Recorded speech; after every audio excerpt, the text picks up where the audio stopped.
Hi అండి, welcome back to my channel Pratyusha kitchen and blogs. ఈరోజు అయితే తరుగాకు ఫ్రై ఎలా చేయాలో చూద్దాము. అంటే మా ఊర్లో దీన్ని తరుగాకనే అంటామండి. మీరేమంటారో నాకైతే కామెంట్ చేయండి. ఇప్పుడైతే ప్రాసెస్లోకి అయితే వెళ్ళిపోదాం. ఇప్పుడైతే కడాయి పెట్టుకుని అందులో సరిపడా ఆయిల్ వేసుకోవాలి. అందులో కొద్దిగా ఆవాలు వేసుకుని ఫ్రై చేసుకోవాలండి.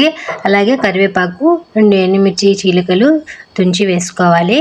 అవి ఫ్రై అయిన తర్వాత వెల్లుల్లిని దంచి అందులో వేసుకోవాలి. ఇప్పుడైతే కొద్దిసేపు ఫ్రై చేసుకోవాలి.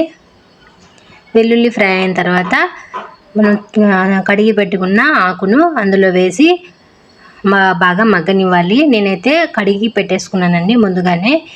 ఇలా చేయడం వల్ల ఆకుకూరలో ఉండే పోషక విలువలన్నీ పోకుండా ఉంటాయి. అలాగే ఫ్రై చేసుకోవచ్చు. పిల్లలకి కంటి చూపుకి చాలా మంచిది. ఆకుకూరలు తింటే చాలా మంచిదండి. బ్లడ్ బాగా పడుతుంది. మీరు కూడా ట్రై చేయండి. ఇప్పుడైతే ఆకుకూర అయితే ఫ్రై అయిందండి. ఇంకా కొద్దిసేపు అట్లాగే వాటర్లోనే కొద్దిసేపు ఉడకనివ్వాలి. ఇప్పుడైతే కొద్దిగా సాల్ట్ అయితే వేసుకుందాము.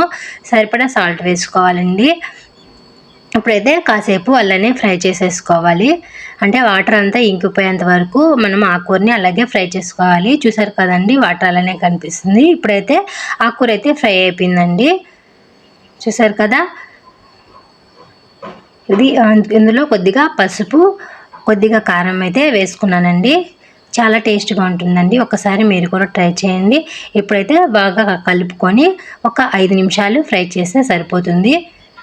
ఇప్పుడైతే ఆకుకూర అయితే ఫ్రై అయిపోయిందండి. వేడి వేడి పప్పు వాటిలోకి అయితే ఆకుకూర తాలింపు చాలా బాగుంటుందండి. మీరు కూడా ఒకసారి అయితే ట్రై చేయండి.